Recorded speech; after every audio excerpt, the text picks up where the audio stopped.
What U.S. immigration policy sparked one of the widest national debates? I'm Leah. And I'm Garrett. Welcome to the Leah and Garrett Show. Today's subject, Thomas Homan and U.S. immigration enforcement policies. So this takes me back to when I visited Canada.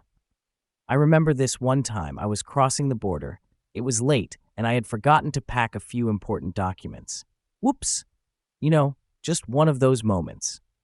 The customs officer had all these questions, and I realized just how intricate immigration rules can be.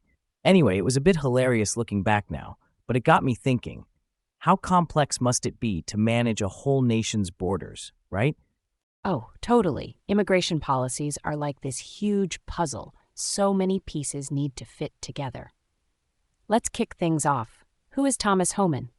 He's an American former police officer and immigration official. His career went from local law enforcement right into significant roles that shaped U.S. immigration policies during both the Obama and Trump administrations. We're talking about an extensive span of influence here. And just a quick note that ICE stands for Immigration and Customs Enforcement, responsible for enforcing immigration laws. Sanctuary cities? Those are places where localities don't fully cooperate with federal immigration enforcement. Yeah, so Homan has been a major player in this field. Honestly, his career is fascinating. From joining the Immigration and Naturalization Service back in 1984 to becoming a key figure in government. During Obama's time, he was appointed as the Executive Associate Director of ICE in 2013. Quite a step up. Homan's approach is all about keeping policies strict, which put him front and center during the big debates under Trump. The zero-tolerance policy, for example, means prosecuting individuals who cross borders illegally with no exceptions. Right, and let's unpack his early beginnings. Thomas Homan grew up in West Carthage, New York.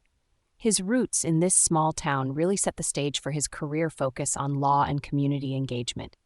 He studied criminal justice, first at Jefferson Community College for his associate degree, then at SUNY Polytechnic Institute for his bachelor's, all of which undoubtedly shaped his understanding and approach to law enforcement. Absolutely fascinating, Leah. So 1984 was a pivotal year when he joined the Immigration and Naturalization Service, or INS for short. This gave him that first-hand look into the complex web of immigration policies. Fast forward, Obama elevates him to an influential position. But here's something that really caught attention during his tenure: the family separation policy. Now, he argued it was meant as a deterrent to illegal crossings. Very controversial because, as you can imagine, it ignited debates about ethics and human rights. That's so wild. When Trump entered the scene, Homan was appointed as the acting director of ICE in 2017. His alignment with Trump's agenda was clear, focusing heavily on enforcement. This is where the heated debates really escalated, particularly with policies like zero tolerance. After his retirement in June 2018, you might think his influence waned, but nope. His commentary on Fox News and affiliations like the Heritage Foundation kept him relevant. Gotta say, Leah, even post-retirement, his influence didn't just drift away. Project 2025, for instance, is packed with Homan's philosophies, like large-scale enforcement ideas. And despite many critiques, there's a continuity in his stance, focusing on stringent immigration control. An ever-present force, if you ask me. Real talk, Garrett. This brings us to a big, unanswered question. Was Homan right about family separation as a deterrent? There are serious humanitarian costs. Children are deeply affected. Critics argue it inflicts psychological harm. Yet supporters say it's a necessary measure. The debate really hinges on whether deterrence effectively outweighs the human cost. And I totally get the other side too, Leah. It's about finding that delicate balance. Effective deterrence versus compassion in policy application, right?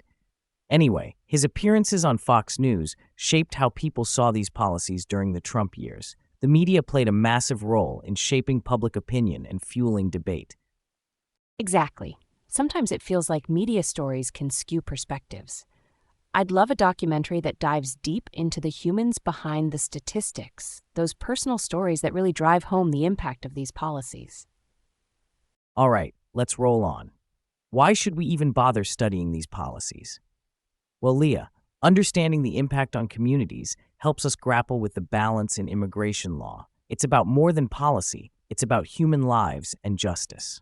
Absolutely. And from historic outcomes, we learn what to improve moving forward. It's crucial for shaping fair and effective future governance. All right, that's a wrap, folks. Stay curious and keep exploring these important topics.